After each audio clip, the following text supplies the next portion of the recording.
Thank you so much for that introduction. I'm Dr. Fern Riddell, and I am really delighted to be giving this lecture, A Victorian Guide to Love, Sex and Marriage, or How to Please Your Wife, to the Thackeray Museum, which I am intensely proud to be a patron of and absolutely gutted that I'm not there with you in person.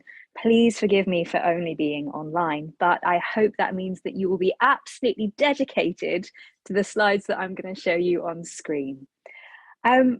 This morning's lecture will, of course, include a frank and honest discussion of sex and sexual terms and everything to do it. So if you are of a delicate nature, I'm so sorry, I don't know why you're here, but hopefully we're going to have a lot of fun. So if I could have my first slide, please, Jen. So this is my latest book. The paperback of it, which I highly recommend you get over any other copy, is called Sex Lessons from History. And it's a huge exploration of sexual culture, sexual attitudes and sexual identities from the early period all the way through to today, with a special emphasis on the 18th and 19th centuries, because that's what I am an expert in. And the reason why I wrote this book is because, having studied the Victorians for so long, it became very clear to me very quickly that we have got their sexual culture completely wrong. And what I hope to do with this talk, with this lecture, and with all my work is really bust some myths for you about the Victorians and the Edwardians, and about where our own sexual cultural misapprehensions, misunderstandings have kind of come from. If I could have my next slide, please, Jen. Thank you. And if after all of this, if you've enjoyed it and you'd like to look for some more information, or you're interested in podcasts, I host Not What You Thought You Knew for Sky History, where we do every form of history under the sun, and it is all about challenging ideas and challenging misconceptions about our lives and the sexual culture, the identity, the material culture, anything from grave goods all the way through to World War I soldiers in our history and in the past. So I recommend you get at that. There's two seasons of that on any good podcast platform. Could I have my next slide, please, Jen? I'm so sorry, there will be a lot. We'll rattle through them. So let's get started. I make a promise to anyone who's a wife in this audience that this is going to be helpful, and anyone who has a wife. But one of the things that really matters to me is making sure we change what our misconceptions of the Victorian period is.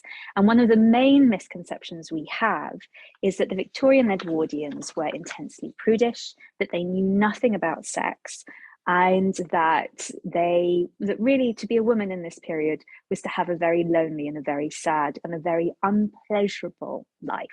If anyone was a fan of the ITV series starring Jenna Coleman, Victoria, which told the life, obviously, of Queen Victoria, who you see depicted here, you'll have seen our culture and the screenwriters in that try to identify her as someone who was lacking in sexual knowledge, had misguided attempts to avoid pregnancy. And unfortunately, this kind of modern cultural idea of naive and prudish Victorians has always dominated our history. It does have its roots in the Victorian period. You'll see here the quote, Richard von Krafft-Ebing from Psychopathia Sexualis, which was published in 1886, which says, "Women has but little sensual desire." This is actually one of the first times that we see the idea that women don't like sex and aren't interested in sex being published in the 19th century. And I want you to look at that date again, 1886. That's right at the end of the 19th century. So if it's a new idea then, what was happening before? And more importantly, von Krafft-Ebing wasn't writing in English. His work, he was writing in, I think he was German, he was writing for Europe. And the first time his work is published in English is really at the very turn of the 20th century, at the start. So the idea that the Victorians had no understanding of sex, that love and sex and marriage were entirely disconnected from one another in Victorian Britain, is completely incorrect. And it actually, the reality of it is a conception that love, sexual pleasure, physical pleasure was at the heart of every single sexual encounter that the Victorians had. And of course, for the Victorians, love, sex were entirely bound up with the concept of marriage. So that's why the title of today's talk is How to Please Your Wife, because it was absolutely central to the 19th and early 20th century idea of what made a happy marriage, what made a good marriage, and more importantly, what was the purpose of marriage, which was love and pleasure. Could I have my next slide, please, Jen? So to start this revelation of love and the Victorians, we really need to start with the Premier family, which of course is the royal family. You see Victoria and Albert here depicted with the majority of their children. We know that Victoria and Albert had a healthy and active sex life, not just by the great number of children, but also from Victoria's own diaries, which expressed her joy at her wedding night and the sight of Albert naked. And you can read these diaries for yourself. The wonderful website, they were recently digitized by Her Majesty the Queen and by the Bodleian, and Queen Victoria's Journals Online is a wonderful resource where you see not only transcripts, but the original documents themselves. They are Princess Beatrice's copies, because obviously she copied them out and then burned a lot. But from these wonderful artifacts, we do get this fantastic sense of Victoria as the person that she was, which was someone who absolutely enjoyed sex, was a huge flirt, was obsessed by the idea of men in all forms. There's a wonderful line where she, when Albert and she are courting, and she talks about him being trapped in the rain and the fact that he's wearing very tight white breeches that get wet and there's nothing underneath them. Now, this is an absolute revelation when you think our culture has depicted her as this very prudish, very severe, very unhappy woman, dressed always in black with a sad face. When we look at the Victoria who was a young woman who was courting, she was intensely passionate, she had a very healthy interest in sex, and she was not unusual for a Victorian woman of her day. Above all things, true love was the most important part of Victoria and Albert's marriage. And that's something that's shared by marriages across the 19th century, not only for the happiness of the two people involved, but also for the supposed success of their future offspring. Every Victorian sex guide, of which there are many, warned that any marriage where there's a want of love between a husband and wife would end up with barrenness, sterility, or far worse, ugly or sour looking children. So the idea that sex and love and happiness were all tied up with the understanding of why you got married and who you married is something we really need to understand was a very important concept for the Victorians. They believed that there was an essential vital spirit in both sexes, which only results from the existence of true love. If I could have the next slide, please, Jen. And it was a very honest idea that this came from our sexual organs. This is a wonderful quote from the Victorian period that I love, which is, "There's an appetite within them similar to a state of hunger, which must be appeased or else nature revolts." And this is not, today we really have ended up in a culture where a man's sexual urges are the only thing that we talk about. For the Victorians, and really from every century prior to the 20th, the idea that sexual urges were very natural and occurred in both sexes was absolutely understood and completely shared. So whenever we're talking about sex and sexual urges and the need to have a sexual connection and how healthy it is for most people, we have to understand that we're talking about everyone. We're not talking about one specific gender. We're talking about the belief by our ancestors that sex was a very important part of having a healthy life. And the Victorians were no different. But unfortunately, as we know, there are a lot of misconceptions surrounding the Victorians and surrounding the idea of sex. Could I have my next slide, please, Jen?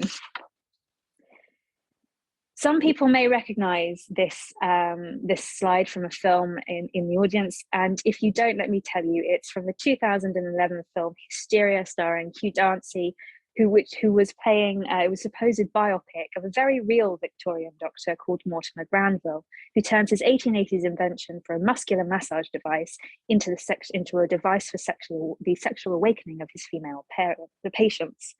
Now, as you can, sorry, I get slightly flustered by this, not because of the subject, but because it's been the bane of my life.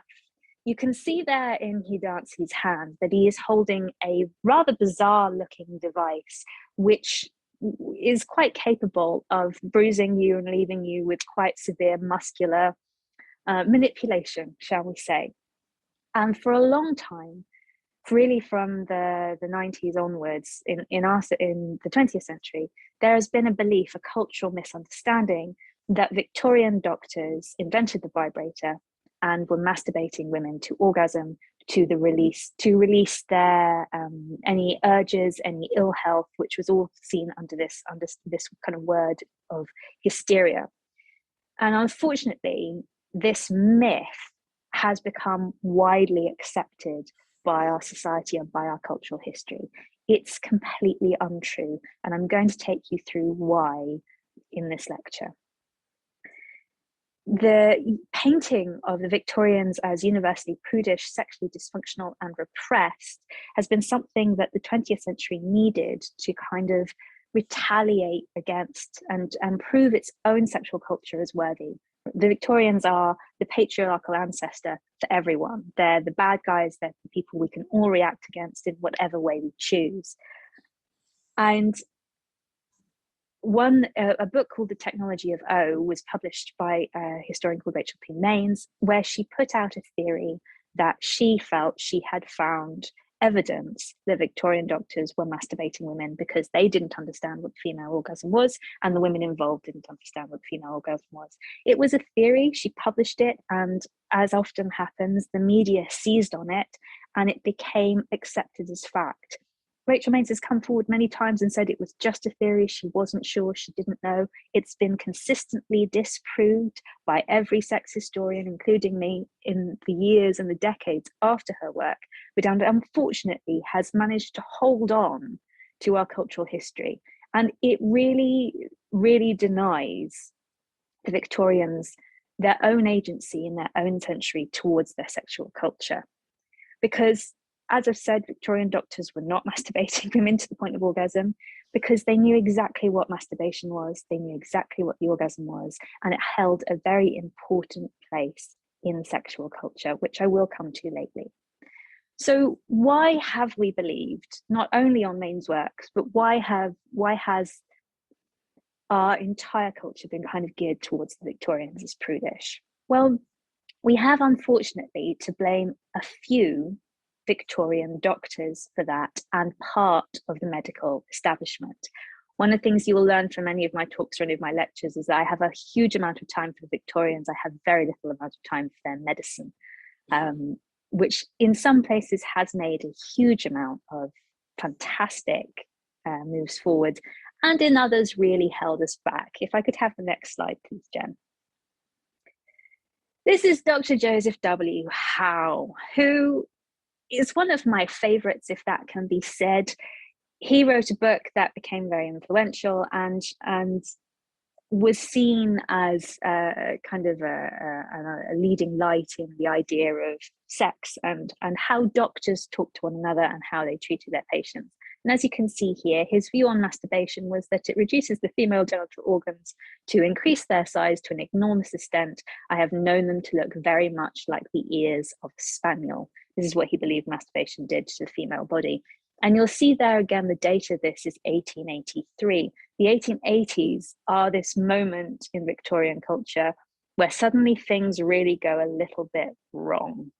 And a lot of very interesting ideas come out from psychiatry to the place of women, to the role of women, that are frankly bizarre, and we have spent a lot of time really trying to disprove. It's not hard to believe when you read source material like this that 19th century doctors had little understanding of the female body, but it ignores completely the evidence, the huge wealth of evidence that we have to know that Victorian doctors knew exactly what the female orgasm was. In fact, it is one of the reasons why they thought masturbation was such a bad idea, saying that the art of self-pleasure was highly dangerous to anyone's health.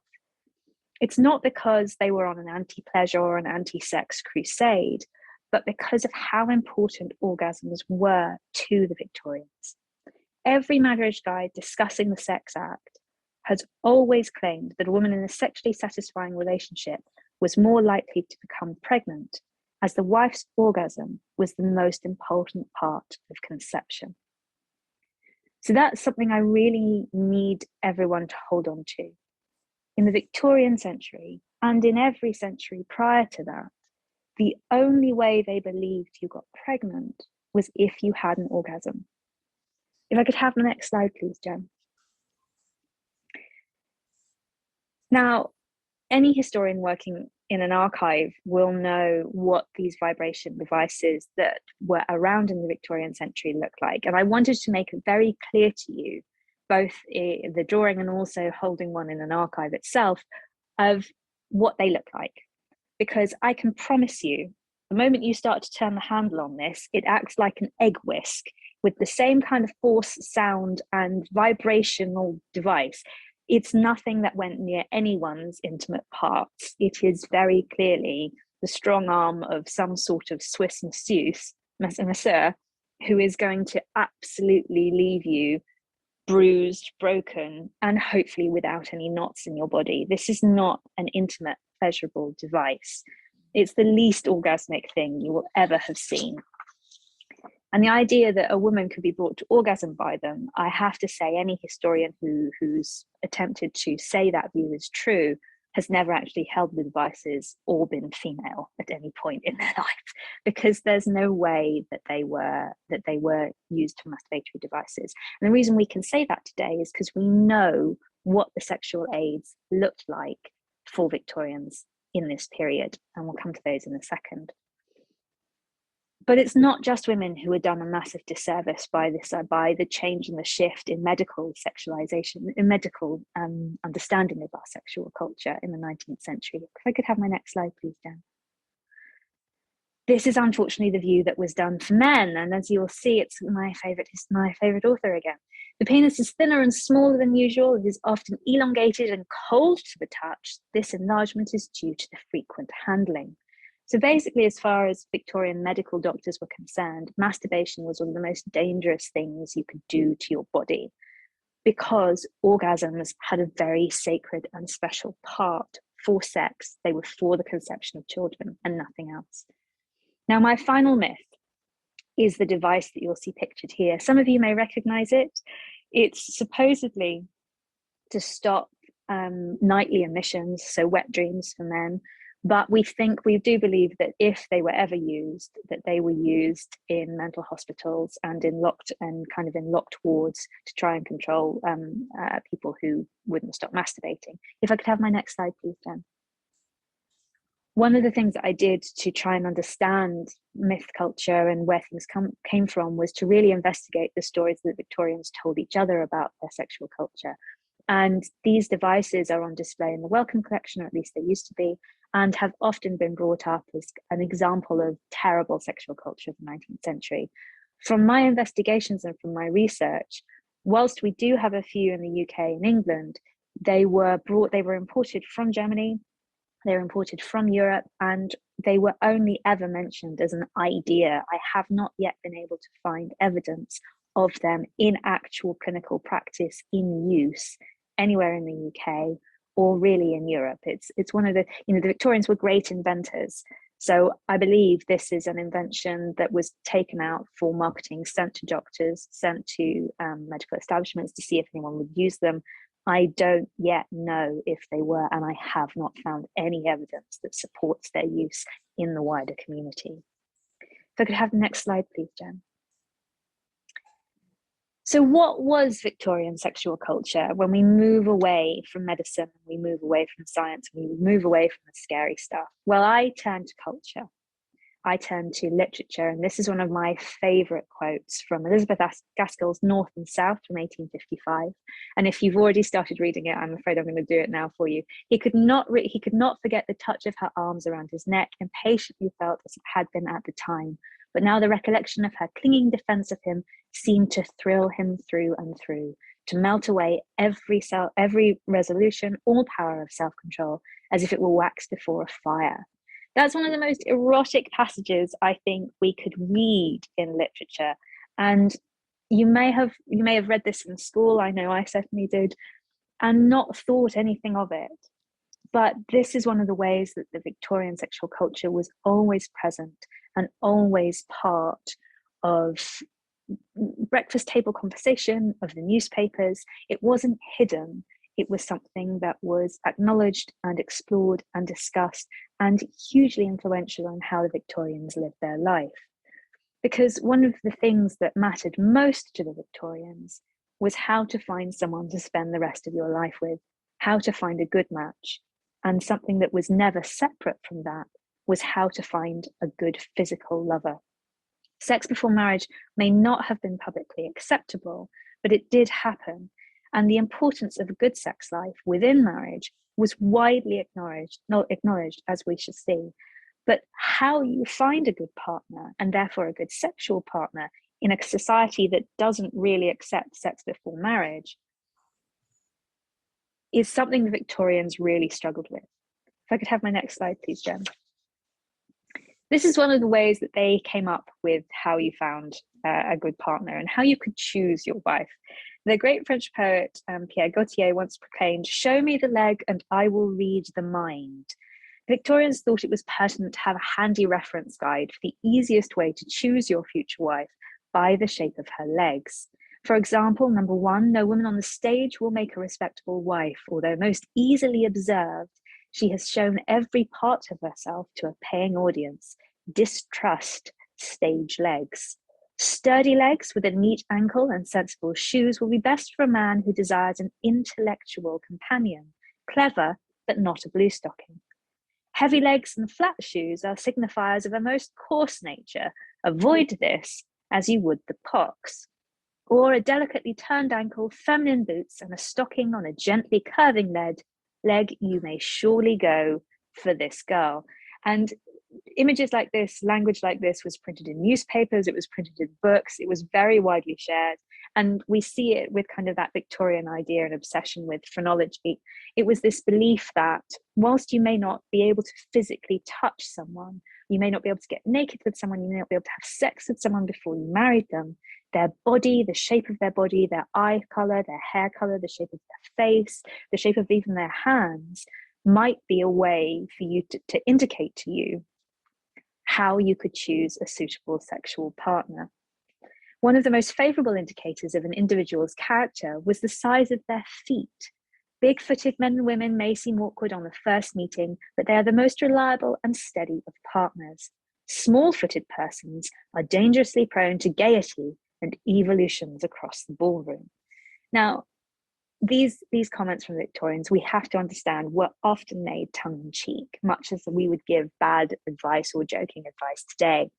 But they were also things that if you were a young person, you would seize on as something that you may be able to help find you someone else. So we have to understand that all of these things were part of Victorian sexual culture. Could I have my next slide, please, Jen? From when you were a young person trying to figure out who you could marry, who to fall in love with, feeling that first flush of youth and love and affection and sexual desire and not knowing what to do with it, to the older people in their 30s deciding who they're going to settle down with. The Victorians thought it was a good idea to say that there were also many types of persons who should not attempt to marry at any age. They were often the best of society. They probably composed great operas, painted great pictures, acquired a great fortune, or wrote books of great worth. But to those alone, Victorians believed they should be wedded. And that for marital bliss, there were 3 rules alone that a man should observe when he was trying to choose a wife. To make sure that the woman was worthy of his respect, as well as his love or devotion. To be careful to choose a companionable woman, for she will be your partner for life, your fireside conversation, your old age comforter. With her you will spend the dawn and dusk of your coming years. And finally, the most important point, gifted to many men who were looking for a wife, and in many of the guides that I have read, to make quite sure that any woman you choose has been domesticated. Now, that will rile anyone of sensible nature in our modern society, but what the Victorians meant by that is someone who knew how to cook, someone who knew how to run a household, someone who knew how to manage their life and manage accounts and everything else. Once they'd made a choice of future mate, the Victorians advised that a protracted courtship was never advisable. This is partly because in where we see kind of extended courtships or someone getting engaged but not getting married for a number of years, the Victorians were very aware that this would lead to the opportunity of sex before marriage, which could lead to someone having a pregnancy out of wedlock, which could lead to someone being abandoned. And they thought that this was a very bad idea and they didn't want it to happen. Neither did they think that it was advisable for an old man to marry a very young bride. One of the best quotes I ever read was that it was akin to putting old wine in new bottles, and that if a man had reached a certain age and hadn't married, he wanted a nurse, not a wife. So what we need to understand from all of this is that any misconception you may have that the Victorians didn't put importance on pleasure, didn't put importance on female pleasure in marriage, didn't put the importance of marriage as something that was a meeting of true minds and of true souls, we need to forget all of that, because every single marriage guide, every single sex guide, every single ladies' journal, men's journal, anything where you went to get advice about living your life and being happy in the Victorian period made it very, very clear that for Victorian people to be happy, true love was the only reason to get married, and it was the most important reason to get married. So any conception that we have of those severe, austere Victorians in unhappy marriages, in marriages where women were sort of sacrificial lambs, we really have to forget, we really have to ignore. It's a cultural assumption that was built out of the 20th century. So what evidence do I have to kind of back up those claims? Well, I want to show you part of the reality of Victorian sexual culture. Could I have my next slide, please, Jen? This is one of the favorite devices I have ever found in the Science Museum archive, as it was in Blythe House in London. This, for anyone who hasn't worked it out yet, is a 19th century dildo. It's made out of ivory. It ejaculates with a handy button. You can see the inside of the device there. And because it's made out of ivory, it's carved in ribs, ribbed for your pleasure. Now, devices like this are incredibly common. You find them in archives across the world. Anyone who has a 19th century archive, who has a science and medical archive, is likely to include examples like this in their collection. And ivory was by no means the only thing that Victorian dildos were made out of. They were also made out of wood, leather, rubber. Some are delicately crafted from silver, others decorated with enamel flowers and hidden inside everyday objects like walking canes, as were a number of other sexual aids of the Victorian period. Now, we have these not because they were kept as one-offs, not because they were kept because they were shocking, but because they were sold under the counter by chemists. We often find advertisements in newspapers for the widow's consulator, which is a term that was used to discuss objects like this. And so one of the things about being a historian is the moment you understand how things were talked about in the past, it no longer becomes something that's hidden or coded. It's simply the language that was in use at the time. And that's how we find that these things were everywhere.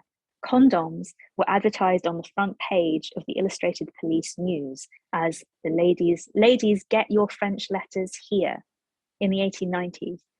So sex and culture and sexual pleasure for the Victorians was absolutely everywhere. If I could have my next slide, please, Jen. This is one of the most obvious advertisements I've ever seen. This is a recreation of it, but the language is a direct copy from something that's held in the Museum of London archives. It's called the Dildo or Lady's Syringe, and it's cut and pasted into a scrapbook that was obviously some 19th century person's collection of everything that they found that was erotic. I've always believed the collection itself was created by a woman, because there's an awful lot in there on female identity, on how to be a good woman, on kind of things that affect only women. And it also includes cut out and pasted in this this fantastic illustration for the widow's comfort, the maid's safeguard, or the wife's consolation, which is the Victorian way of discussing a dildo. And if I could have the next slide, please, Jen. Or the femme de voyage, or artificial fanny, which is, of course, well, I will allow you to read it, but it's a sex object for male use. Now, one of the things that I find fascinating about seeing artifacts like this, seeing advertisements for artifacts like this, is that they include very modern technologies, so things made out of Indian rubber, so we can date these things very quickly to definitely being from the 19th century and not from any period before that, or not from any period after that. And it shows that sex, pleasure, and not just the idea of heterosexual sex in the missionary position between a married man and married woman and nothing else, let's not talk about it, let's not discuss it, happened. Sexual pleasure, from however you may feel it, alone with anyone else, sharing it and investigating it for yourself, was a huge part of sexual culture for the Victorians. If I could have my next slide, please, Jen. In every single family. If for some of you may recognize the two people pictured here, it is of course Alexander of Denmark and Edward VII, Victoria's son. Now, on the right, you will see the Siege d'Amour, which is what Bertie had built for him in Le Chabonnaise, which was a French brothel at the time. It's to allow him to help him enjoy two ladies at once. Many people have asked me to explain how. I'm sure the enterprising people amongst you in the audience will already have figured it out, and I'm not going to waste any time on doing it now, but there are a lot of advice online if you wish to see. Many historians have sat for quite some time trying to figure it out. There are stick figures. Enjoy those. But underneath the image of this wonderful couple, you also see the horse exercise at home, Vigor's horse action saddle. They're endorsed by HRA Princess of Wales, of course, Alexandra of Denmark. And it's a vibrating device that you sit on, supposedly to help you understand how to ride a horse at home. But when I tell you this thing has 3 speeds and it vibrates and you sit on it, some of you may understand this device has more than one use. So my point of showing this is, we know Bertie was using Le Chabonnaise, and within Le Chabonnaise, he had a number of sexual devices built for him. We know Alexandra gave her very frank and clear endorsement of this exercise machine. So we have to understand and adopt a somewhat open attitude to Victorian sexual culture, because it was literally everywhere. But it wasn't something that was the reserve of the aristocracy. It wasn't something that was the reserve of sexual deviants who had a lot of money, who could buy their way into whatever pleasure they wanted. It's something that was absolutely intrinsic to Victorian marriages. If I could have the next slide, please, Jen. It's believed to produce an experience that our greatest poets have referred to as the union of a soul within a soul. That is one of the most important quotes I ever found for the Victorians, of them talking about the importance sex had within marriage, within life. And the idea of it being a union of a soul within a soul is what we have to understand about Victorian attitudes to sex and to marriage, because it is this search for a joyous connection that creates life, and also creates a life within you in terms of your emotional happiness, your physical happiness, and everything else. So one of the things that I found that really opened my eyes to how ordinary Victorians view sex within marriage was a guide to marriage published in 1865 by the aptly named Albert Sidebottom, which is an advice guide to young married couples exploring their relationship for the first time. And it states very clearly that all love between the sexes is based upon sexual passion. And it's something that I've come across time and time again in researching Victorian attitudes to sex. Sexual pleasure, and especially female sexual pleasure, as I have banged the drum so many times in this lecture, is the thing that really, really mattered, because it was key to matrimonial harmony. In marriage and sex guides, it's laid squarely, the duty towards this is laid squarely on the shoulders of the husband, as from him, all examples of behaviour and good manners are supposedly taken. And there are a number of rules offered in A Guide to Marriage and in many other marriage guides of how men need to act towards women. For example, they should act to their wife with the strictest integrity at all times. Never break your word to her. That's an unforgivable offence. And after you get married, you must always treat your love, and you almost always show your love and affection towards her. Has suffered no abatement, treating her in the most becoming manner to reassure her that you have the same strength of feeling towards her as you did in courtship, and treat her at all times with the utmost kindness, making her aware that she is both your friend and confidant for all occasions, and consult with her when you are faced in any perplexing difficulties. Perhaps it is better to speak plainly. When a woman goes to bed with a man or a man goes to bed with a woman, any foolish coldness or peevish argument must be left off with modesty. Some are taught that feigned disinterest or displeasure is a respectable trait. It is not. One must remember that the institute of marriage has been eternally linked to the act of generation, meaning sex. Only within the marital union can security be found which will benefit both the husband and wife, and why a fulfillment of the most natural urges must wait until the bonds of marriage have been unified. So what that kind of shows us is, A, it's very good advice. I think it's good marriage advice for anyone in the modern age, which is to be open, to be honest, and to treat your partner with respect and with understanding forever. I wouldn't disagree with any of those ideas. And also that sexual pleasure and understanding is something that must be shared and must be found between two people. Could I have my next slide, please, Jen? This is a wonderful artist, Michal Zici, who did a beautiful series of drawings called Love, which were of a couple in different sexual positions and in different stages of intimacy. And I want you to see this image as I read you some more from A Guide to Marriage, which talks specifically about the role of sex. Let us now discuss the act itself. As within the marriage union, the roles of man and women in physical union are clearly set out. The importance of the female orgasm is this, that's my word. Without her, her seed will not be released, and no child will be formed in her womb.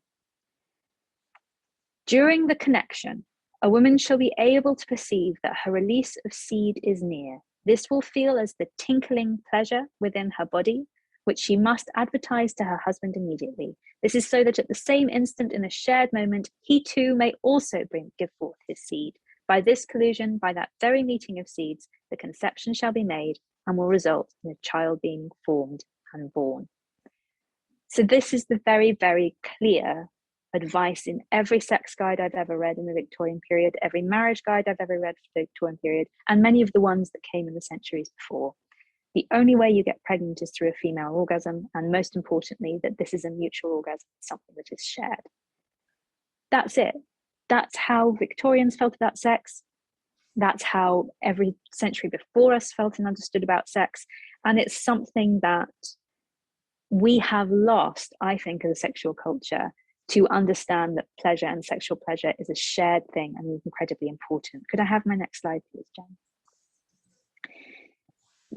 The Art of Begetting Handsome Children from 1860 is another wonderful pamphlet that was published, kind of setting out, this is the same advice, the importance of foreplay, and was supposed to be given to young married couples at marriage instead of gloves.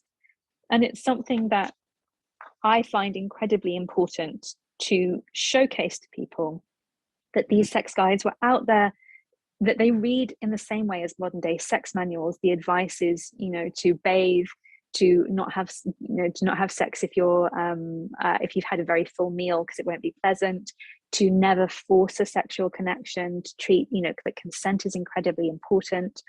These are all things that we think are very modern ideas, but they're not. Absolutely, they're there, they're present, they're acknowledged, they're shared, and they're specified in the Victorian period for how to have good sex and how to have important sexual connections. If I could have my next slide, please. Thanks, Jen. That's fine if you just want to stay there. It's okay if you want to go back to Annie, because I've suddenly realized we're very close on time. This is because I like to ramble and I get too excited about things. One of the people who was at the forefront of making sure that everyone had access to good sexual education and good sexual understanding was Annie Besant, whose name you may recognize from the Match Girls strike, or if you've got any interest in theosophy. In the 1870s, Annie published a guide called Fruits of Philosophy, which is a text that had actually been in print since the 1840s from America. But it set out every single form of contraception, how to have sex safely, what devices you could use, from condoms to douching to everything, to the Victorian, to ordinary people. She marketed it to the working class and above, and she wanted to make sure that everyone had access to this information. She was, of course, fined, arrested, charged with immorality, among other things. But she fought that court case, won it on appeal, and Fruits of Philosophy, which is the text that she published, went on to have a circulation of 125,000. That's how many people wanted to have, in the Victorian period, wanted to have access to good advice about sex, good advice about contraception. And that may suddenly be a shift, because I've sat here telling you how important sex is, and it's about the conception of children, and the female orgasm was the most important thing. Of course, everyone absolutely believed that. They believed that. They thought sexual pleasure was so important. But equally, just like today, not a lot of people, the opportunity to have sex and not end up getting pregnant was one many people wanted to have access to. Victorians were no different to us in understanding that. If I could have my next slide, please, Jen. And of course, one of the quickest and easiest ways and the best ways to really protect yourself against both pregnancy and also sexually transmitted diseases was the condom. If I could have my next slide, please, Jen. This is a very blurry, unfortunately, image of a 19th century cakewalk condom, which is a condom made from animal skin. This is often how historians see them in archives where they have been preserved. Sometimes they have ribbon around the bottom. We also believe that some of them were decorated with the face of the Queen at some points. We have rumors of that. And this is the standard kind of main contraceptive barrier that was in use in the 19th century and in many centuries before that. If I could have my next slide, please, Jen.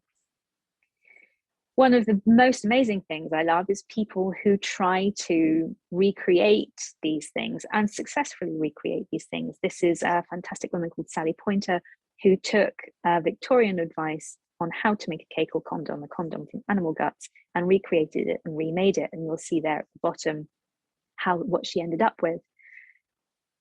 We know that this is advice that all women had access to, because the recipe for how to make a cake or condom on an animal-based condom was published in things like the Housewives Guide. And so you will find recipes for this in amongst what are the best cuts of meat and what to use. So if you're a housewife in America, if you're a housewife who had access to who was looking after animals, you would also have access to the knowledge for how to make a condom. And I think that's incredibly important, because we tend to not allow women in the 19th century to have any agency or control over sex or over their sex lives. But I want you to understand they had access to the information. They knew it was right there. They had agency, even if they didn't have the vote. And I think it shows us that the availability and common knowledge of sexual culture, combined with this understanding that the Victorians knew sex was for pleasure as much as for procreation, and that not getting pregnant was something that was incredibly important to everyone. We also have to ask, what was life like if you weren't a straight married couple? If I could have my next slide, please, Jen. And of course, the Victorian century has a huge amount of examples of people living queer lives. Most importantly, again, in the 1870s, we have the case of Fanny and Stella, who are now talked about as trans pioneers, but were two people who just wanted to be able to live their lives and have the papers leave them alone. There's a wonderful book by Neil McKenna called Fanny and Stella, which investigates this case and investigates their story. I really recommend it if you are looking for more information on queer lives in the Victorian period. If I could have my next slide, please. I know I'm whacking through these. I'm so sorry. It's because I want to leave room for questions at the end. And of course, unfortunately, at the very end of the Victorian century, in the 1890s, we have the Oscar Wilde case, which is the demonization of homosexuality. Again, which happens, I believe that the speaker after me will be talking about the Contagious Diseases Acts, but part of that is the Labouchere Amendment, which is the annihilation of the right for anyone to be homosexual in this country. The 19th century, for much of the 19th century, did not have any legislation that specifically demonized gay men from being gay. And if any of you have an interest in this, I highly recommend the work that Matthew Sweet and I did on challenging Naomi Wolf's book Outrages, which depicted, which not only used the cases of rapists and paedophiles to claim that they were consensual between gay men, but really demonized the gay lives that were being lived in the 19th century and misrepresented them entirely. Gay men in this period, we have a moment of where Victorian society kind of takes a breath. And there isn't anything on the statute books that demonizes gay men. There is a lot of writing about why being homosexual and being gay should be something that Victorian society should acknowledge, and any queer life is something that Victorian society should acknowledge. And unfortunately, in the 1880s and in the 1890s, we see a very small group, a minority of MPs and of people in power who change the rules and demonize them for the coming century. And it is, I love to be able to tell you, if I could have my next slide, please, Jen, that the Victorians is a place of kind of momentary gay liberation and of huge sexual freedom and of female agency and all of these things. It absolutely is. But also we can't, it's also perversely a time of intense repression, removal of rights across the board. And it left us going into the 20th century in a very bad state with our sexual culture. And it's one that we are still dealing with the aftermath of today. I'm on my final slide, I promise. If I could have my final slide again. And that's because I want to leave you with this. This is The Witch's Sabbath by Luis Fallero in 1878. It is my favorite painting from the Victorian period, not just because I love witches, but also because of what it represents to me. If your only understanding of art in this period is the pre-Raphaelites and very kind of repressed images, Luis Fallero was one of the most popular artists of his day. His art was exhibited to everyone. People had it tattooed on their bodies. The fantastic tattoo historian Matt Lodder has done a lot of work showing the images of Luis Fallero's paintings next to the tattoos that were made in the 19th century that people had on their body. I mean, they are incredible. This is the reality of sexual culture in the 19th century. I could have the next slide, please, Jen. It's one that was absolutely geared towards truth and love and passion and power and beauty and pleasure, and trying to find what that meant for you as a person. Final slide, I promise, Jen. If you want to know any more about any of these things, they're all in far more detail and at a far slower pace in Sex Lessons from History, which I would love it if you're interested in buying, please do. That's it. That's my intense rattling through. I'm so sorry anyone who got lost with that. I just got so excited. I haven't done one for ages.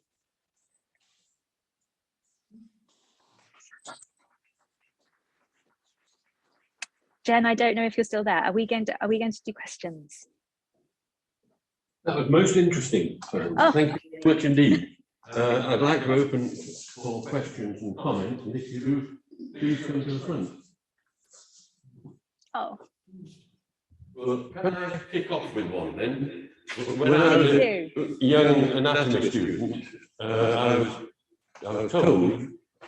Sorry, am I? No, it's fine. What else I do? It's the speakers, unfortunately. I think you just have to.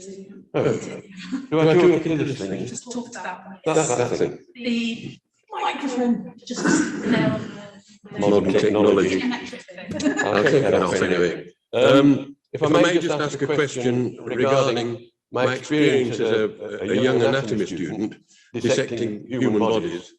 One of the muscles down the front of the thigh is called the rectus femoris. Yeah. And we were taught that in the Roman period, I don't know whether this is correct or not, in the Roman period, this muscle sheath, which enclosed the muscle and was, well, the length of the thigh, was used and presumably knotted at one end, and was used by Romans as a condom. Is this rubbish? I have no idea, but I would say from the amount of condoms and the fact that we know that animal condoms were in use for a very long time, and intestines are a lot easier to come by than the inside of one person's thigh. I would say it probably is wonderful rumor that was probably a bit of bad press given from one Roman to another in that period. Thank you. They had a lot. They could, if they wanted a condom, they could have just gone to a local sheep. that's where people got them. They had gladiator course, they might have. Yes, they did, but with how we view the human body and what we do with it has always been fascinating. So I think a classicist would need to answer that one for you. Fine. I won't repeat it again. Any further questions, please? Do love questions. Sorry. Yes. Yes, it's a question from Jen, actually. I noticed when you were talking about the Victorian dildos that the materials they were made from are mainly highly porous. And I was wondering, I imagine there's not much literature on this, but whether anybody had reported any cases of disease transmission using those implements? That is a fascinating question. We know from archives that are across the world that there are some fantastic leather dildos that have been conserved, and from the pornography literature that we have descriptions of things being soaked and being washed, because obviously the examples that we do have of these things in use that may come from pornography, like use in brothels, women in brothels were very up on keeping themselves clean and very knowledgeable about the transmission of disease and trying to stop it, whether or not that expertise that they had was what we would think of as accurate by modern standards. So I think you're absolutely right that the porous nature would lead to transmission of disease. I don't think anyone has done any work on that so far, but it would be a fascinating thing to uncover. And if someone has and I don't know about it, I would really love to know, because that does sound, that's such an interesting way of looking at it. But we also know things like that whilst the leather dildos and things do exist, we have a huge number that were made of wax, of wood, and of ivory, and obviously those things are a lot easier to clean. And it may be that they were more popular, and that the ones that have the leather ones are just slightly more shocking. They're the ones people have paid attention to and recorded. We don't know. Thank you. Yes. Hi, Have any questions? Hello. And here your speaking quality.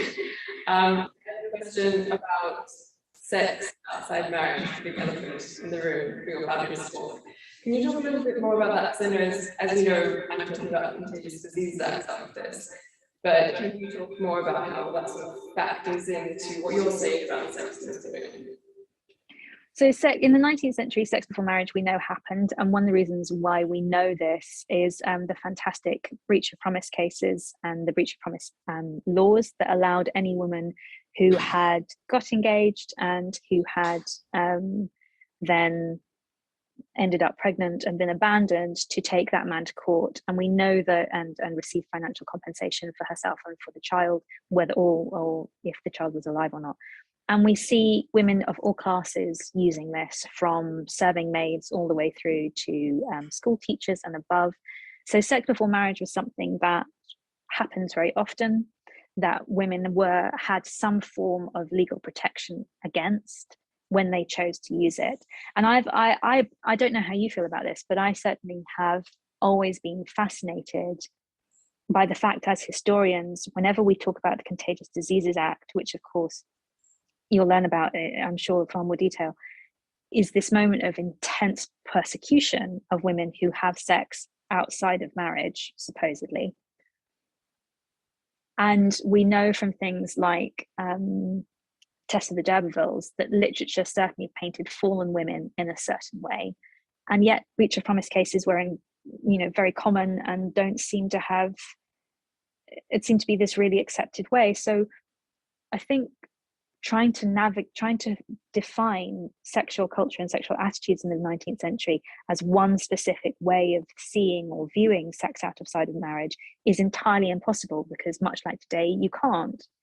We can say some people felt this, some people felt that. Here's what women had access to if they did fall pregnant outside of marriage, and a way that they could protect themselves that gave them agency, which is the breach of promise cases. And we know that some women had long 10-year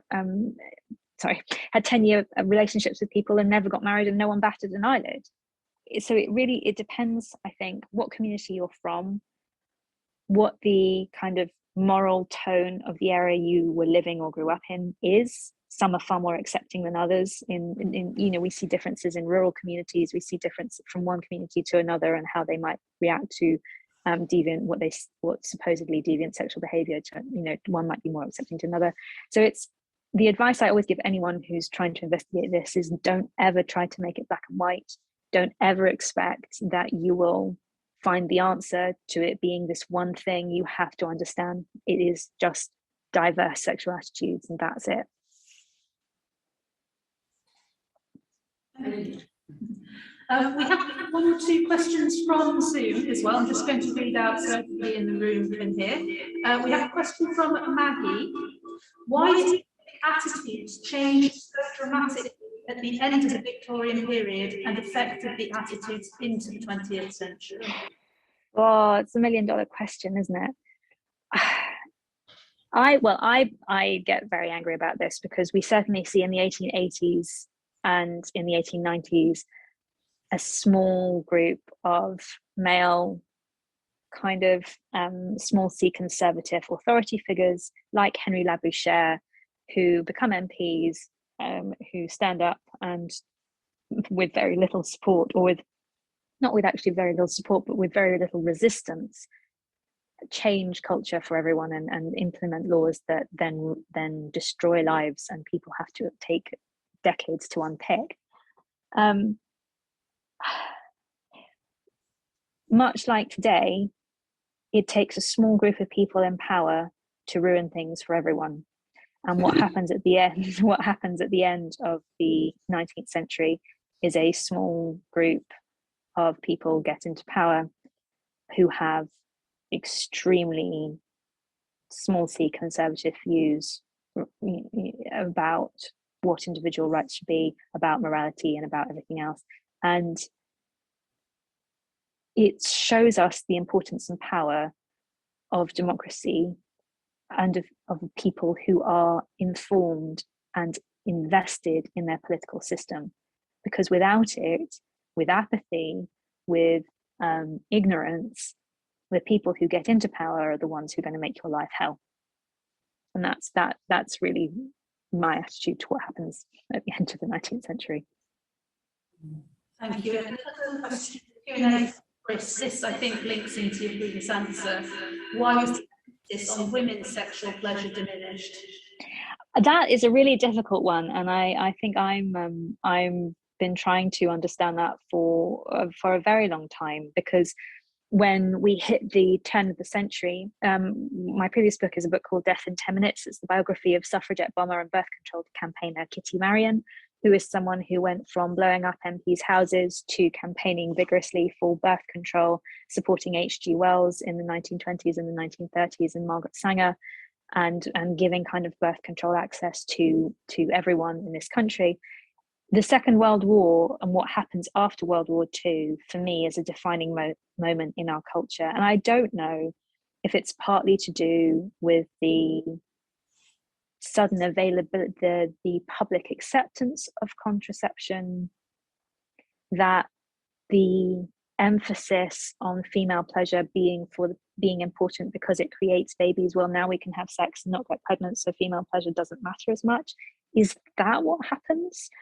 I don't know. I think that work is work that needs to be done to really understand what happens in the 20th century. But I can tell you, as a historian of the 19th century, and as someone who's looked at the sexual advice and the attitudes that came before, every century before that was absolutely geared towards female pleasure. So something happened in the 20th century and it ruined it for all of us. And we are spending our time now unpicking that damage. Thank you. Thank you so much. Thank you so much. And thank you to the Thackeray.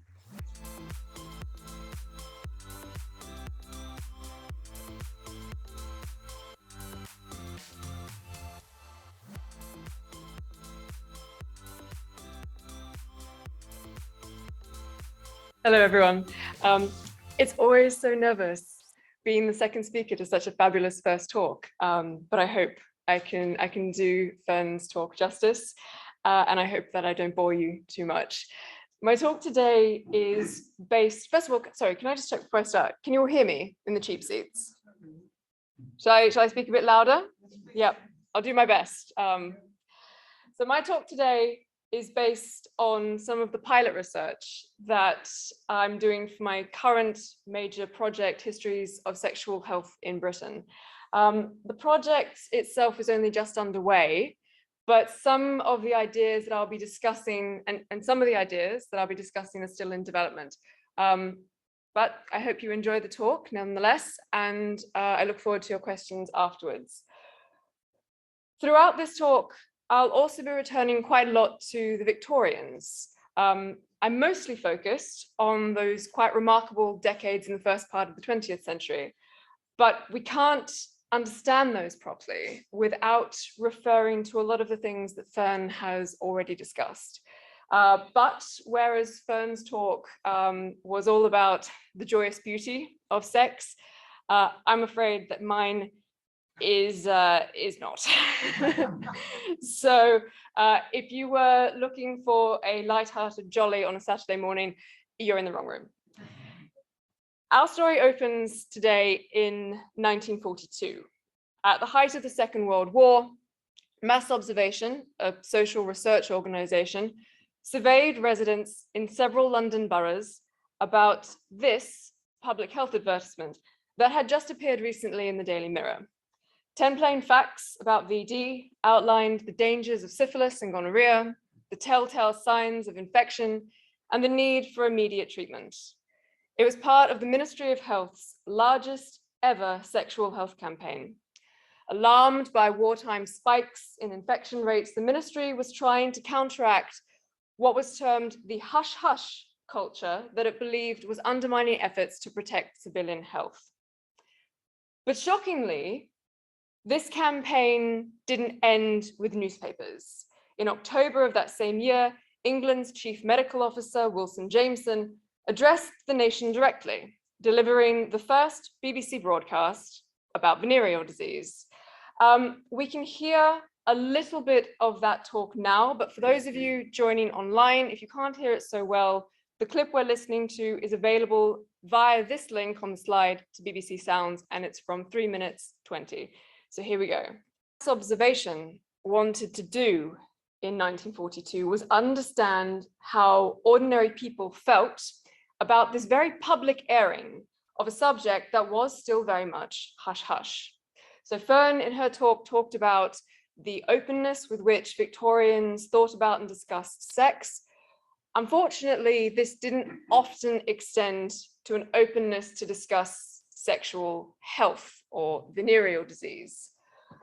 The interviewers for Mass Observation had been warned to expect a spectrum of impassioned responses, from total and utter dismay that more wasn't being done to combat venereal disease, to visceral rage over such distasteful subjects being made acceptable for public consumption. As one outraged man from Wandsworth fumed, "A bloody fine game, syphilis on your breakfast table. Can't they find some other bleeding way of advertising instead of putting it across like this? My wife was up in the air about it as if it was my fault. It's not a nice way at all, and I expect a great many people will be disgusted about it." Similarly, a woman from Chelsea who the interviewer described as coldly antagonistic, insisted that no one would answer such impertinent and insulting questions. You can't deal with a difficult subject, she said, in this ham-handed way. The point is you'll get no change out of a person who has got VD. They'll only feel, what the hell, it's no business of yours, and the ones that haven't will only be angry at you bringing up an unpleasant subject they managed to shut their eyes to. So it seemed rather unlikely that anyone expected respondents to be quite as candid as this elderly man from Notting Hill Gate. As a young man, I caught it, and yours truly was very sorry for himself. Of course, I read many good books during that time, Macaulay and so on, but I was fleeced by doctors. They had every penny I had, and I daren't tell my father, a stern Victorian. It took 2 months, but I'm told there's a cure now, it takes only 2 weeks. Is that possible? It doesn't sound possible to me. Or, indeed, this younger man from Fulham. A good many people, I've been told, catch this disease through using the same lavatories and towels. How to get over this problem is a puzzle. I had a slight dose once, which I got from a typist, the last person you'd expect it from. But she was most troubled when I told her to go and get treatment and was inclined to believe I had given it to her. Several of my pals have had the same experience, and it does make you wonder where the origin starts. These tantalizing snippets of people's feelings about sexual health are gold dust for historians.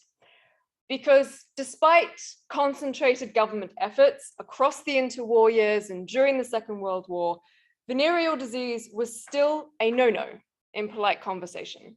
And as a result, we don't have many records describing people's personal experiences. As Our Lady from Chelsea vehemently put it, no respectable, right-minded person would talk publicly about venereal disease, let alone admit to actually having it. And this was reiterated many times over by those interviewed by mass observation. Another woman from Chelsea told the interviewer, somewhat contemptuously apparently, that it's no good asking questions. Girls wouldn't talk about it to strangers, only to a doctor or someone they thought might help them. They certainly wouldn't answer a list of questions from an inquisitive stranger. Today, a diagnosis of syphilis or gonorrhea might be inconvenient, it might be embarrassing, and it might even be stigmatizing. Certainly, the rise of antibiotic-resistant gonorrhea has created a new urgency for maintaining good sexual health. But for the most part, profound fear over these diseases is alien to us. The idea that syphilis or gonorrhea could kill you or lead to your total social ruin seems almost unimaginable. But for the Victorians and Edwardians, and even for people at mid-century, this was still very much their reality. For us today, these mass observation interviews feel a bit dated. Across the hundreds of interviews collected, we can see very clearly how Victorian morality, its double standards and hypocrisies, at least when it came to things like venereal disease, were still shaping opinions and attitudes well into the 20th century. And given that invective, like these little, cheap, loose-living girls, still seems all too familiar to us today, we'd be forgiven for thinking that not much has changed. But at the same time, we can also see that things had begun to change. We can see the impact of the enormous developments that revolutionized sexual health at the turn of the 20th century. And it's those developments that we're going to be looking at now. Despite venereal diseases' apparent seriousness, as you heard from Wilson Jameson's broadcast, there had been no actual government intervention since the repeal in 1886 of the extraordinarily controversial Contagious Diseases Acts, which Fern mentioned in her talk. These pieces of legislation were intended to curtail the spread of venereal disease among sailors and soldiers. But in reality, their principal victims were working class women. The acts gave individual police officers total discretionary authority to detain a woman that they suspected of soliciting. And those women that they detained were locked up in lock hospitals for months of compulsory treatment. As far as the acts were concerned, women were the only people responsible for spreading venereal disease. Now, eventually, this type of government-sanctioned surveillance and regulation was criticized not only as unethical, but also as counterproductive and scientifically flawed. For example, William Acton, a noted doctor and very much an outspoken advocate for the acts, made the astounding claim that in 1 hour and 45 minutes, he was able to perform thorough gynecological examinations on 58 incarcerated women. That's just shy of 2 minutes for each of these thorough examinations. Make of that what you will. What we see are serious, growing concerns that doctors were incorrectly diagnosing periods of disease latency and misinterpreting it as progress towards recovery. What do I mean by this? Syphilitic symptoms might disappear between the primary stage of infection and the secondary stage. A patient would enter a period of disease latency. Doctors were worried that other doctors were misdiagnosing these periods of latency as evidence that the patient was cured. Alternatively, doctors might diagnose a non-venereal condition as syphilis or gonorrhea, and thereby prolong a woman's incarceration and abuse. So, with notification and regulation largely rejected after 1886 with the repeal of the Contagious Diseases Acts as mechanisms for controlling sexual health, Britain entered a 30-year period during which venereal disease was excluded from the state's expanding remit of public health interventions. But this government inaction over these decades belied a sense of growing public anxiety.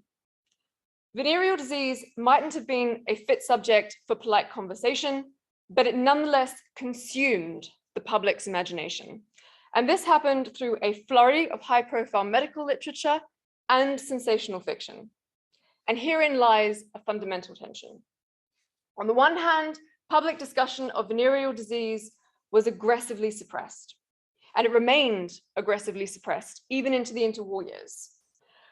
But on the other hand, it generated enormous fascination and scrutiny, even becoming a central plot device for novels, plays, and the early silver screen. This tension shaped people's experiences of sexual health. It left them in constant fear of exposure and ruination, of infecting others, and it fed feelings of isolation, grief, and perhaps even betrayal. These experiences of venereal disease became fodder for authors like Arthur Conan Doyle, whose ill-fated protagonist, Sir Francis Norton, upon discovering he has congenital syphilis, cries, "I am polluted to the marrow, soaked in abomination." Believing himself irrevocably damaged and socially ruined, Norton throws himself under the wheels of a carriage. Sorry for the spoiler alert. Oh, sorry for the spoiler. For the late Victorians and Edwardians, fears about venereal disease also became conflated with and exacerbated by a variety of national and imperial crises. And with the emergence of eugenics in the 1880s, venereal disease came to be viewed as a racial poison, implicated in the perceived degeneration of the British race, wreaking havoc on the health and vitality of the nation itself. Syphilis, described by the suffragette Christabel Pankhurst in 1914 as the hereditary disease par excellence, was thought to be undermining the quality of the race through inherited taint, what they termed congenital syphilis. At the same time, gonorrhea, whose impact on fertility was becoming all too clear in this period, was thought to be reducing the quantity of the British race. Now, we have no comprehensive pre-war civilian data on infection rates. We simply don't know how many people in Britain before the First World War had a venereal disease. But the Victorians and Edwardians firmly believed that venereal disease was out of control. And in light of recent historical research, this fear seems somewhat justified. Using available data from the time, historian Simon Schretter has estimated that in 1914, the prevalence of syphilis and gonorrhea among men in the mid-30s was as much as 8.5% and 27.5% respectively. And he goes on to note that among the more affluent classes, as many as 1 in 3 bachelors were infected with syphilis or gonorrhea either before or at the time of their marriage, thereby posing a serious risk to their families. And the government at the time shared these concerns, so much so that in 1913, it established a royal commission to inquire into the prevalence of venereal disease. And in 1916, after 3 years, dozens and dozens of witnesses and thousands of pages of testimony, the Royal Commission published its recommendations, calling for a complete overhaul of civilian diagnostic and therapeutic services. The result was Britain's first national scheme of universal healthcare free at the point of use. Rolled out 30 years before the NHS, the VD service was unparalleled in its ambition and its scope. The first clinics opened in London in 1917, and by 1920, there were 190 clinics across the country. And this is a model of a clinic commissioned by the Ministry of Health in 1921. Anyone could access any clinic, having walked in off the street or been referred by a doctor. Millions of people passed through these clinics, and even more were exposed to the groundbreaking public health campaigning that accompanied the VD service. But we'll get back to that later. All this slowly began to change the way people thought about, talked about, and experienced sexual health. Before the VD service was established, infected people had limited options for treatment. One option was to seek mainstream medical care, as our elderly gentleman from Notting Hill Gate had done. Those who could afford doctors' fees might visit private consulting rooms, but there was no guarantee that they'd be cured. Those who couldn't afford the fees found themselves at the mercy of the poor law or those very few hospitals that agreed to treat them. Most hospitals at this time feared that they'd lose their benefactors and patrons if they admitted patients who were ill through their own supposed immorality. These patients were either turned away or they were admitted and registered as receiving treatment for some spurious non-venereal condition. Basically, if a hospital chose to treat you as a venereal patient, they had to do it on the sly. Alternatively, driven by shame, fear, or a lack of money, people might rely on quacks, people like irregular medical care, or they might forego treatment entirely. And on top of all of this, a chronic lack of information characterized most people's experiences. In a society that had suppressed public discussion of venereal disease, reliable public health information was scarce. So the VD service was important because it ushered in a new era of optimism, where health authorities for the first time genuinely believed that syphilis and gonorrhea could be properly treated and a patient completely cured. A belief that had as much to do with new technologies as new legislation and infrastructure. The Royal Commission had mandated that these new clinics render the best modern treatment for venereal disease readily available for the whole community. But for centuries, the standard treatment for syphilis had been mercury. By the Edwardian period, many doctors openly acknowledged that mercury was unreliable at best. At worst, it was harmful and unreliable. But they had nothing else until 1909, when the German scientist Paul Ehrlich developed Salvarsan, an arsenical drug that gradually replaced mercury as the standard treatment for syphilis. And fun fact, the Thackeray has in its collections an early Salvarsan kit, which I think you can see on display in the sexual health galleries.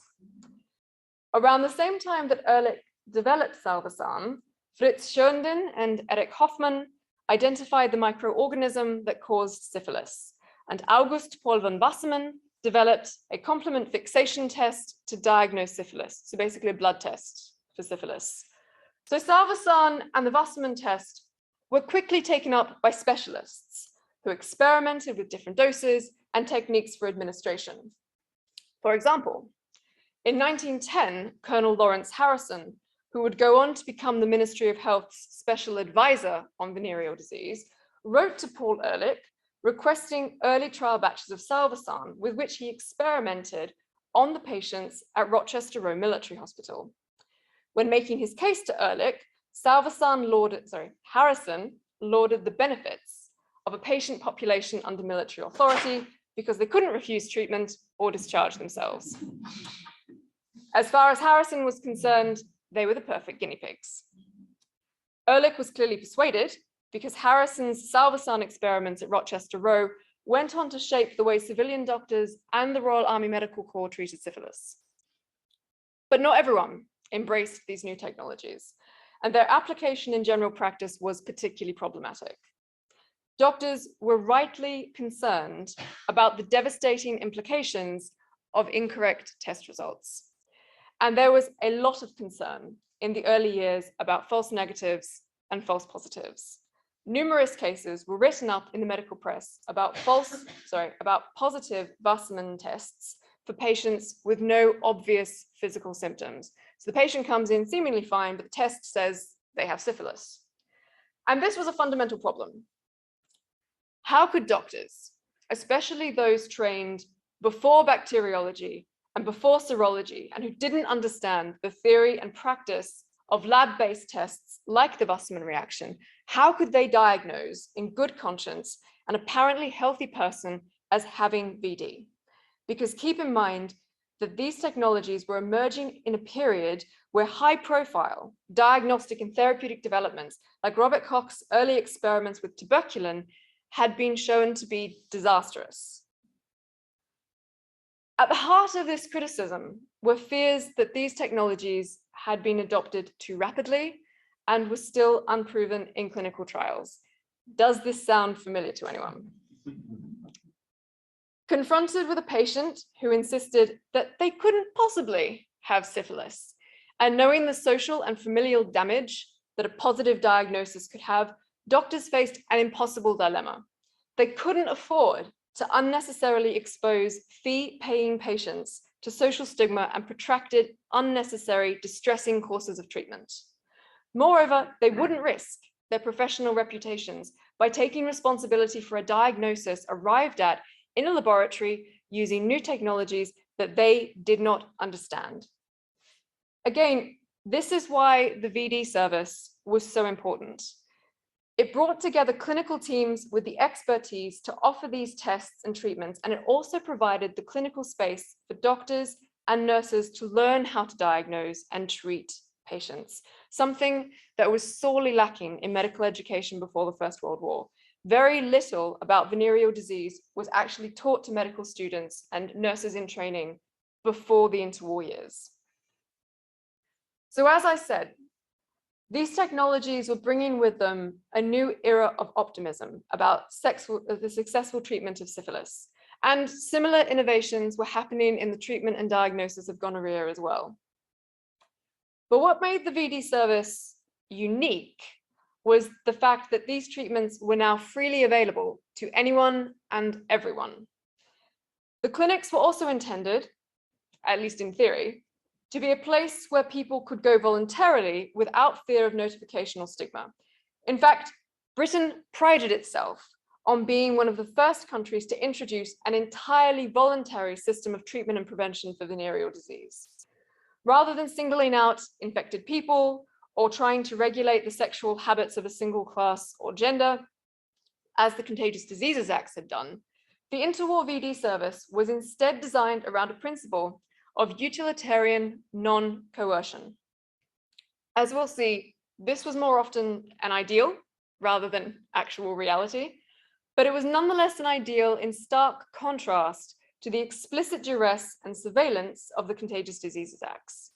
Indeed, the Royal Commission on Venereal Disease was adamant from its very outset that no return to the Contagious Diseases Acts would be considered, because the commissioners believed, rightly, that the Contagious Diseases Acts had actually contributed in no small part to the very problem that the Venereal Disease Service was now trying to fix. But not everyone was on board with the free provision of treatment. Government funding for the VD service remained constant throughout the interwar years. Even during the Great Depression, it accounted for about 3% of total public health spending. But some local authorities opposed these arrangements and they refused to set up clinics. The excuses were many and they were varied. Some authorities believed that the clinics would condone vice and constituted an abuse of charity. Other local authorities insisted, without any actual data, that venereal disease wasn't an issue in their local authority area, and so they had no need of a clinic. Some local authorities were so intractable that the local government board, which is the precursor to the Ministry of Health, bypassed Parliament and declared venereal disease a national emergency. In so doing, it compelled local authorities to establish clinics. But it wasn't just these local authorities that were hostile. Many individual doctors also believed that the VD service encouraged vice. For example, in 1921, the gynecologist and suffragist Louisa Martindale questioned whether the thoughtful woman doctor would not think it wiser to spend such sums of money in improving the condition of innocent, necessitous men and women, sufferers of venereal disease, which she believed was by no means always innocently contracted, should contribute to the cost of their own care. Basically, as far as Martindale and many others were concerned, it was the infected person's own fault that they were in this mess, and any support from the state would only condone bad and reckless behavior.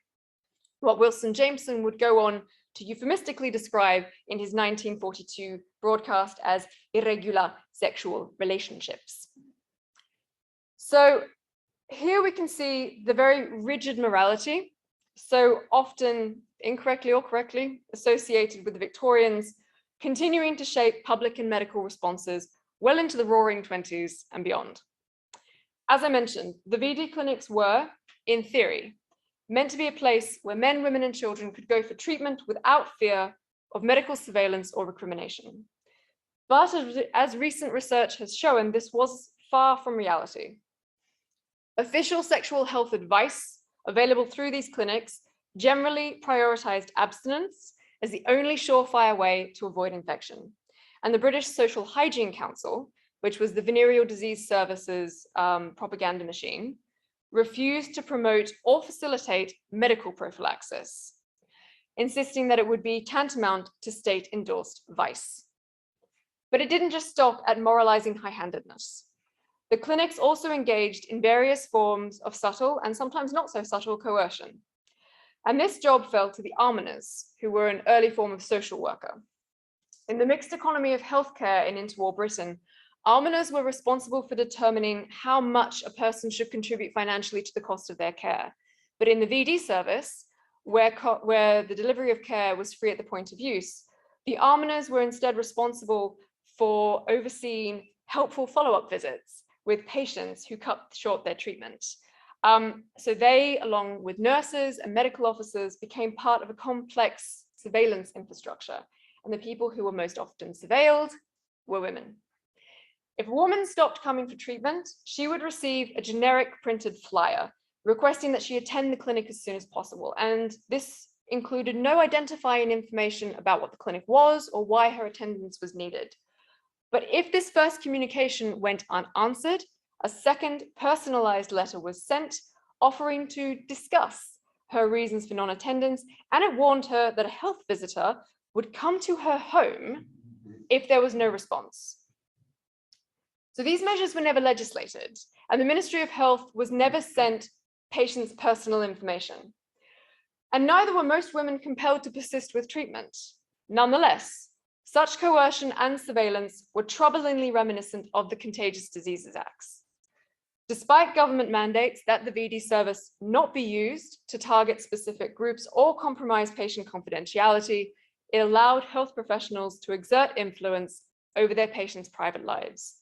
Through follow-up letters, health visits, infection monitoring, and programs of sexual health education, these clinics became central to a wider strategy of social and moral control. Almoners insisted that this was nothing more than friendly and sympathetic support for the distressed unmarried mother and the harassed housewife. But these helpful reminders and follow-up visits to family homes suggest that subtle coercion was also part of the modus operandi. But, and there always seems to be a but in the BD service. Despite this gendered surveillance, the clinics also brought important positive changes for women. Among the most important was far greater openness and awareness of the dangers of sexual health or the dangers of venereal disease. There was a firm, long-standing belief that a woman's respectability hinged on her ignorance of sexual health. So Fern's already talked about the openness with which the Victorians discuss sexual pleasure. The same sort of openness very rarely extended to venereal disease. And we see this double standard, especially among the more affluent classes. Doctors, whose fees were paid by husbands and fathers, aided these men in controlling the information that their wives and daughters had access to. Telling a woman that she had a venereal disease would almost certainly reveal that her husband had a venereal disease and was the one who had given it to her. And this would, according to doctors, constitute a breach of patient confidentiality. In fact, before the First World War, doctors were very open about conspiring to keep women ignorant, arguing that doing otherwise would lead to marital conflict and would undermine men's authority. For example, the French venereologist Alfred Fournier insisted on the need to scheme and dissimulate constantly. In the vast majority of cases, the woman is ignorant of the disease which affects her, and it is your moral duty to deceive her in this matter by hiding from her the name and nature of her malady. And why? A young husband who has infected his wife will come to you, for instance, in the greatest anxiety, and will commence the conversation thus: "Doctor, a great misfortune has happened to me. I have had syphilis, and I have been wrong enough to marry without being thoroughly cured, and I have given the disease to my wife. I have come to ask you to treat my poor wife, but keep her completely ignorant of the name and nature of her disease, for if she knew, I should be lost. There would be an end to her affection and to her esteem, and if she should tell her family, imagine the scene." Now, of course, you might think that this is just exaggeration by Fournier for literary effect. Well, as unbelievable as this may seem today, the following is a genuine exchange that was had between Dr. Armand Ruth, consulting obstetric physician to Charing Cross Hospital, and the commissioners during Routh's appearance in 1914 before the Royal Commission on Venereal Diseases. And it beautifully captures the heavy-handed paternalism with which women had to contend. So he is asked, if a married woman came to you and discovered she had syphilis, would you tell her the name and nature of her disease if she asked you? And he answers, no. You would not. I never have. You do not think she has the right to know? She has the right to be treated for it. But she has not the right to know the nature of the disease. I think the doctor is bound to secrecy. And here again, we see this return to the excuse of confidentiality. And if she asked herself, no, I don't think I would. Why not? She could be treated probably just as well without knowing. Of course, such a revelation would necessarily lead to divorce or whatnot if you did. And I'll leave you to read the rest of that for yourself. Men with enough wealth and influence could avert such domestic disasters by controlling the length, direction, and nature of the care their families received. But unfortunately, women didn't always have conscientious husbands arranging for their careful ongoing treatment. In 1887, the British venereologist Jonathan Hutchinson lamented that he and his colleagues frequently encountered men who would allow their wives to go untreated or would terminate their treatment prematurely once the more obvious symptoms of infection had disappeared. And central to all of this were the power dynamics of knowledge, specifically who was entitled to that knowledge. And the assumption that sexual health knowledge was immoral persisted well into the 20th century. And we see this in the mass observation interviews, such as the middle-aged woman from Wandsworth, who felt that the Ministry of Health's wartime propaganda campaign created the wrong way of thinking in our younger people, who become curious, find out what it all means, and become debased through the knowledge. And these debates over sexual health still rage today. They haven't left us. But despite this sort of prudery, women in the 20th century were speaking with increasing awareness and openness about their sexual health. And this is reflected in the surviving admission registers for the VD clinics, where records reveal increasing numbers of women coming in from different social classes because they were worried that an unknown vaginal discharge or an unknown rash might be venereal. And they were being prompted to come in and have these checks done because of the aggressive public health campaigning on film, via posters, and in newspapers. And here are a few of the more fabulous posters, some of which are actually in the Thackeray's own collection. Like these sorts of posters, theatrical VD health films were a sensation and a subject of much controversy.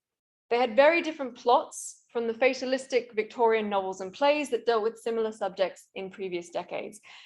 Late Victorian work of people like Sarah Grand, Henrik Ibsen, and Arthur Conan Doyle focus on innocent virgins who married degenerate reprobates and lived only long enough to watch their children succumb to the ravages of congenital syphilis.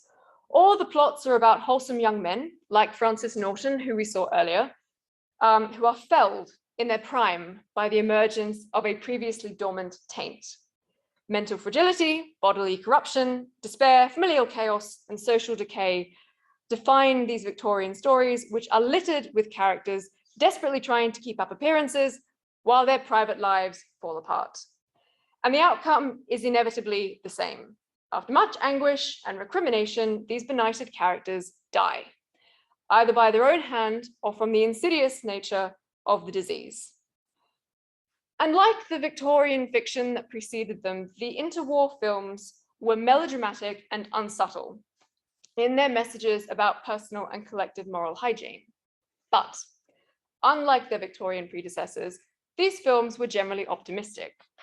And the 1936 film, Trial for Marriage, is a good example. A foolish young man, John Taylor, this strapping chap here with the tie, no, the one with the white collar, this one here, falls in with a fast London crowd and commits a sexual transgression. This is followed by a period of acute self-recrimination. But importantly, the film promises eventual atonement. John's transgressions would have been morally unpardonable and medically untreatable only a few decades earlier, which is why all the Victorian characters meet such unhappy ends. Now, in the interwar years, although still a grievous social misstep, John's infection has become something entirely fixable with a prompt visit to the local VD clinic. And in this particular film, our hero is corrupted by Hermione Strange, the bad girl of Chelsea. And that's her there. Bored, lonely, and missing his fiancée, John declares that he'd like to be wild again, and Hermione obliges, inviting him to a party where, plied with absinthe, she seduces him. Fearing the worst, John's cousin Henry, who is also conveniently a sexual health doctor, takes John to visit his hospital's VD wards. As Henry explains to the senior surgeon, who they just happen to bump into, John is really a jolly good chap. He's got him with a fast gang though, and I want to open his eyes a bit. At this point, the plot descends into unsubtle dialogues on the dangers of venereal disease and the exceptionalism of Britain's VD service. So Henry, the chap in the white coat, says impassionedly, "You wouldn't get sights like this if people were compelled to come for early VD treatment." But the surgeon, in the starched collar in the center, gently reminds Henry that it's a mistake to use force. Here in England, we pin our faith on persuasion and to educating public opinion. As you've already seen, the VD service was designed around a principle of utilitarian non-coercion. And Trial for Marriage was not alone in emphasizing that the new scheme was a deliberate move away from older systems like the Contagious Diseases Acts. The intention was to normalize the clinics and make the health professionals who staffed them more approachable. In these films, we see reflections on contemporary attitudes, as well as carefully choreographed efforts to change those attitudes. They captured the inner conflicts of people suffering from venereal disease, presenting those conflicts as the byproduct of a society that was itself conflicted in its attitudes to sex and the possession of knowledge of sexual health. While awaiting his test results, John is so tormented that his guilt and anxiety play out in a surreal dream sequence in which he is on trial for the criminally reckless act of infecting his future wife. Although warned about the dangers of venereal disease and the wrongness of society's sexual double standards, he insists during this imaginary trial that his bad habits were the unavoidable consequence of inadequate sex education. But the judge is unconvinced, and just in case the audience harbored any lingering doubts, his closing monologue, possibly the most hard-hitting in the film, made it abundantly clear that the consequences of sexual transgression were an unpardonable offense. And the implication is that we, as the audience, are meant to agree with him. And I will leave you to read that yourself. I simply cannot do justice to that beautiful monologue. But waking from this surreal dream, during which he has been tried and found guilty of the most grievous and serious offences against the community, John receives a letter confirming that he will indeed need lengthy treatment and that consequently his marriage must be postponed. Poor John. But although the film ends with a without its much anticipated marriage, it's not fatalistic. You can see here the letter that he has received, which is condemning him to this protracted treatment. Throughout the film, the message is clear. Despite John's failings, and let's be frank, he has many, he can be cured and live happily ever after, provided he gets the necessary treatment. John will not meet the same fate as Francis Norton because modern medicine is now firmly on his side. Films like Trial for Marriage were really trying to break down the culture of concealment and stigma that shaped Victorian and Edwardian experiences of venereal disease. And it worked to an extent. Society was making space to discuss sexual health. Sexual double standards were becoming increasingly unsustainable. And certainly a lot of people that Mass Observation interviewed were on board with these efforts, like the young Scottish engineering foreman who was interviewed in a pub in Hammersmith, and he said, "I know some of my workers have venereal disease. They deny it and they won't go to a doctor. What you want to do is show them by film how bad it is. People hate it. If they know how bad it is, they'd go to a doctor." But not everyone was thrilled. Reflecting on the problem, a young woman from Balham told the Mass Observation interviewer that if people saw us going to a film on the subject, they would think we have dirty minds. So many people would not go for fear that they might be seen by their friends. So although VD Health films were trying to reshape attitudes, they couldn't entirely overcome the long-standing belief that sexual knowledge was intrinsically corrupting. So we're ending this talk basically where it began, with a fundamental and seemingly irreconcilable tension. A tension between the growing demand that sexual health be brought squarely into the light and the persistent and intractable insistence that it remain hidden away. A tension between efforts to protect people by equipping them with knowledge and the persistent desire to protect them by maintaining their ignorance on issues that were seen as intrinsically corrupting. And we don't have far to look to the heated debates over mandatory RSE in schools today to see that these tensions haven't gone away. But what has emerged from all this is the indisputable importance of socialized medicine. Universal healthcare, free at the point of use, has had an incalculable impact on our welfare and well-being. The shocking inequalities and medical condescension of the past, the deliberate systematic exclusion of women from their own care, is difficult to sustain in a nationalized health service where doctors are not subject to market pressures or coercion from patients' families. Britain's socialized sexual health services, delivered first through the VD service and then later through the NHS, have broken down some of the economic power imbalances that shaped the types of medical neglect and malpractice to which women were historically subjected. This has just been one very small snapshot of Britain's sexual health in the 20th century.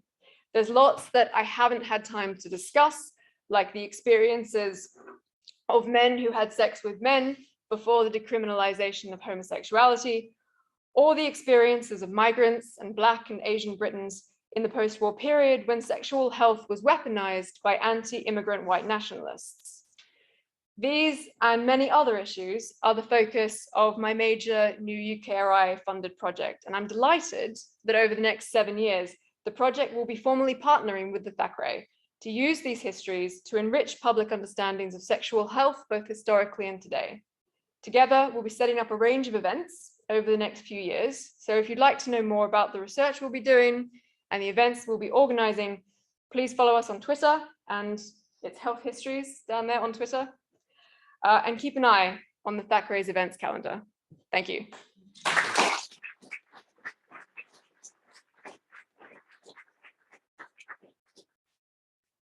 Well, that was another hard-hitting but fascinating subject.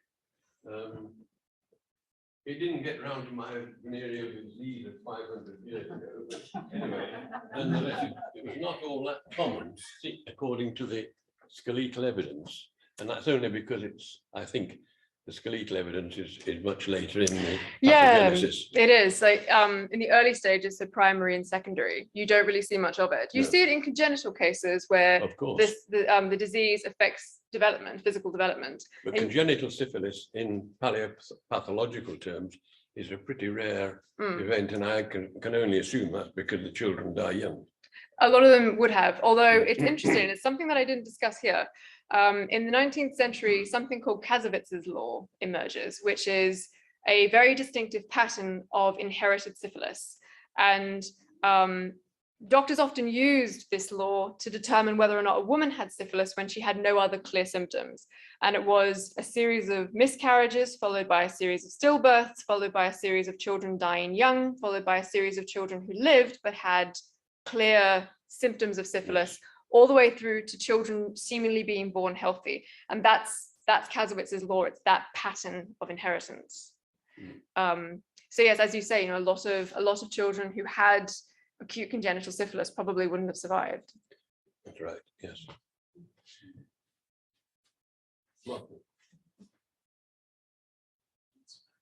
Martin Schweiger, one-time consultant in communicable disease control. That was a great lecture, many thanks. One of the diseases you didn't mention, but must have accounted for a lot of both urethral and vaginal discharge, is chlamydia, which today is certainly the most likely sexually transmitted infection we're going to encounter. When did it sort of come into public attention? Because it leaves a great amount of pelvic inflammatory disease and other problems.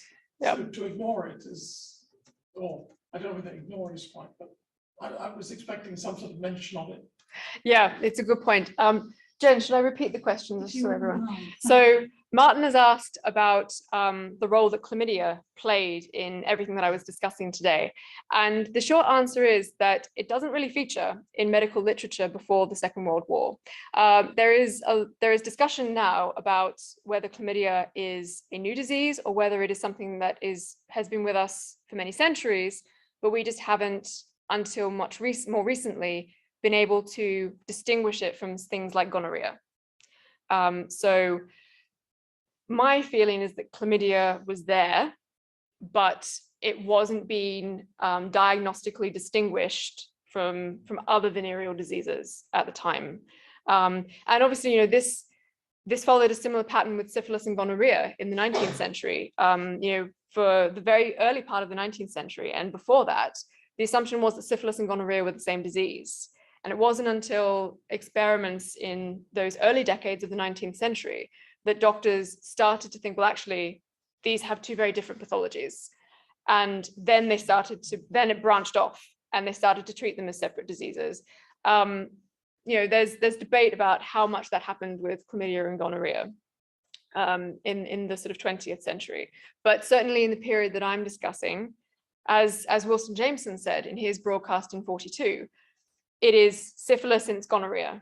And they don't really take too much account of other types of diseases affecting the reproductive system, the genitourinary system, as far as sexual health is concerned. We have a comment online actually about chlamydia. Sophie states that the tests for chlamydia were just becoming reliable in the 90s when I started working in sexual health. Yeah, so there's Mick Warboys, the historian Michael Warboys, has done some work on this when he's looked at chlamydia, or what was seen as non-gonorrheal infections, in the 60s and 70s. And that matches with what Sophie was saying, that they knew that something was there because it's coming up as non-gonorrheal or non-venereal. Yeah, non-specific venereal disease, which today, could be a whole lot of things, but today, one of those things that we now identified as is chlamydia.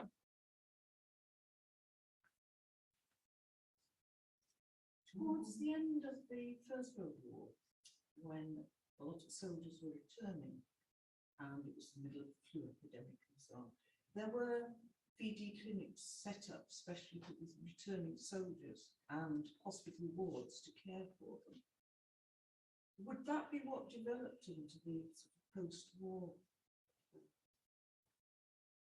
campaign against VD and the establishment of regular clinics and so on that you mentioned? So the question is, at the end of the First World War, clinics, military clinics were set up to treat returning servicemen who had venereal disease, and whether this fed into the emergence of the civilian VD service in the interwar years. And the answer is that as far as the Royal Commission was concerned, when it laid down its findings in 1916, its focus remained solidly on civilian health. And it's remarkable that it did, given the time period in which this Royal Commission is running. But throughout, they had people from the military and the Navy giving testimony and talking about the treatment or prophylaxis provisions within the military. And they did think about that when they were making the recommendations for civilian health. But the focus was always on civilian health. In terms of the infrastructure that the military disinfection clinics provided in 1917-18, some of that became integrated into the VD service. But what you see a lot of in the interwar years are old workhouse poor law infirmaries being acquisitioned, or the storeroom behind the back of the hospital near the refuse heaps that they can't think what else to use it for. That becomes the VD clinic. So I'm worried. I don't want to have given the wrong impression. This was a sparkling new service, but the facilities that it had access to were often, make, do, and mend more than anything else. You might not necessarily be able to answer the question, but is there, in terms of attitude, is there a similarity across Europe, or are we just very stiff or bullish about things and we'll hide it to one side, or were they a bit more liberal about it in Europe? I don't know, in terms of access to clinics and things. It's a good question. And it's a difficult one to compare in terms of access to clinics, because the services look so very different on the continent. I mentioned that Britain was one of the first countries to have an entirely voluntary system of clinic attendance. Other countries were places like Sweden, but lots of continental Europe, and certainly the US also, had various systems of compulsion still in place. So in terms of people's openness to discuss the clinics, I mean, you see examples in France of people, discussing the need to address venereal disease. In the I think it was the 1930s, could have been the 1920s, the League of Nations sent a venereal disease questionnaire out to various countries around the world in multiple languages. A lot of that was sent to sex workers, which gives you an idea still of the lingering association that they have with venereal disease. But there is this effort to try and open up discussion, because as Fern mentioned in her talk, there is this breaking of the 20th century from what it saw as the stuffiness of the 19th century, and part of that is this desire to make sexual health conversations more open. Now, that's entirely relative. It still looks quite stuffy from us standing here in 2022, but it's, it is certainly an openness. How it compares with the VD service in Britain, though, as I said, is difficult to compare because the infrastructure was so different. We have a number of questions coming in online. There was actually a question from John, but I think you've pretty much covered that with one of your previous answers about the armed forces and their attitudes to the treatment of VD, whether there was anything else you could add on that? Or? Just to sort of re-emphasize that treatment in the armed forces was very different because the patients couldn't go anywhere, which is, that thing I mentioned about Colonel Harrison being, quite delighted that his patients were stuck and he could experiment on them without any serious objections from them. The military were much more coordinated in their attempts to try and sort out venereal disease, and they use medical prophylaxis in a much more open way than in the civilian VD service, which for much of the interwar years was very much around moral prophylaxis. So that thing about don't have sex and you won't get sick, that's the mantra. It might be, we could say that the military were a bit more pragmatic, as you might expect, around sexual health. Yeah. Excellent, thank you. I've got a few more, just to check if there's no more in the room. A question from Anne. Could you explain the early silver spring? Oh no, sorry, the silver screen. She's written spring, sorry. Yeah, sorry. Just in case I said silver spring, it's the silver screen, so the early cinema, which was enormously popular. Yeah. Okay. And a couple of comments, just one saying, great lecture, so interesting. This is from Vanessa. Explains why we had such good GUM clinics at every hospital when there was much we did not have, as I started my nurse training in the early 80s. And another comment from Sophie, we still see young people losing vision and hearing from syphilis now, a few cases of this complication every year in West Yorkshire. Yeah, that doesn't actually surprise me. There was a big campaign a few years ago called Long Time No Syphilis. I'm not sure if anyone's come across it. And that was aimed at men who have sex with men, because there was a concern that syphilis rates were rising among that particular community. But it's something that affects the community more broadly. But there's also this assumption that syphilis is just treatable. And there's not the same public health campaigns we see for things like chlamydia and HIV. We don't see as much for syphilis anymore.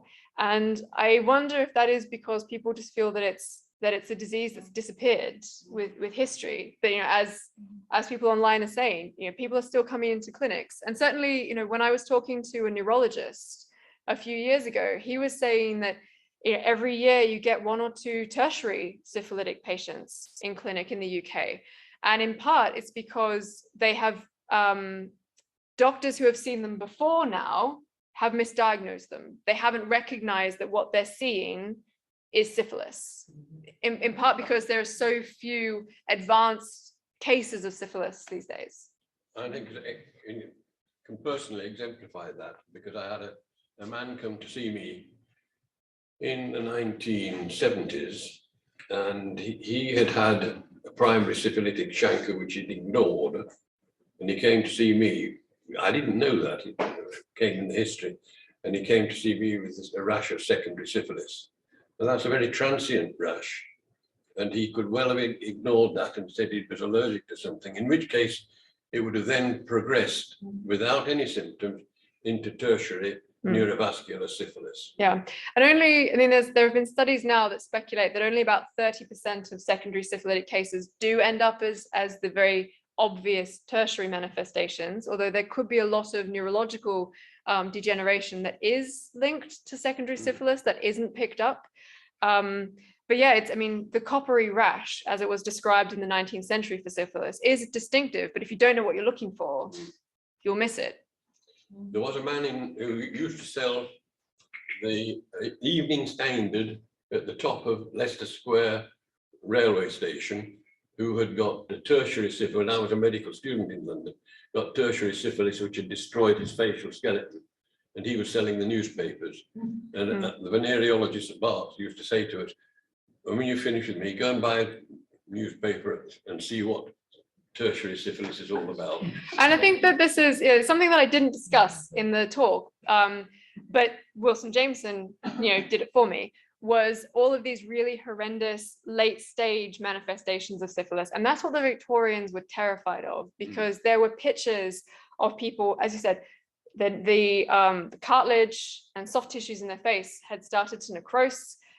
There are there's medical photography, although I chose deliberately not to include any of this because it is quite sensitive material. Medical photography of patients in asylums, for instance, where their frontal lobe has just completely disappeared, and you can see their brain because this part of their cranium has disappeared. It's decayed, and that's tertiary syphilis. So it is a really terrifying, horrendous disease, and that's partly why the Victorians were so frightened of it, and that's why it became such a popular trope in fiction, like that Gothic fiction. You know, syphilis was a fantastic subject matter for that type of storytelling. No more questions Any more? online? Any more from the room? Any more questions? Well, Oh, sorry? Yes, and the fake noses. I think the Wellcome collection, I'm not sure if the Thackeray has any, but the Wellcome collection has a couple in their collection, I think. Yeah, people were given false noses to wear. So you see a lot of that.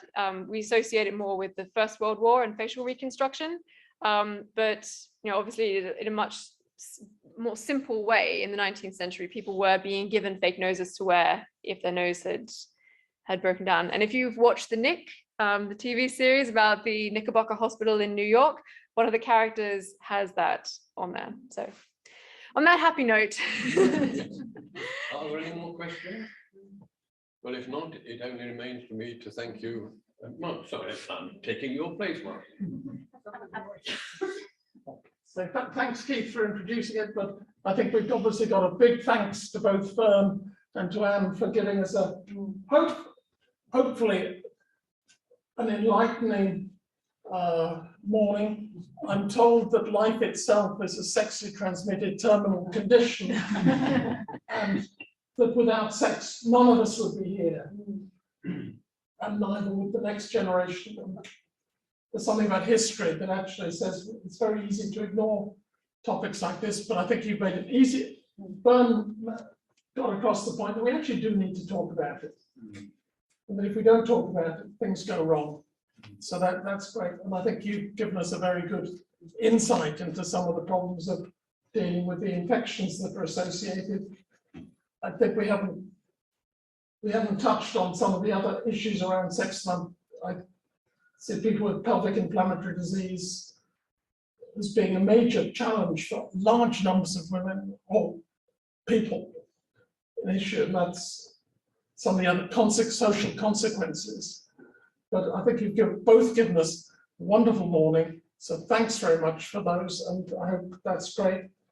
I don't know if we can just put our hands together for both.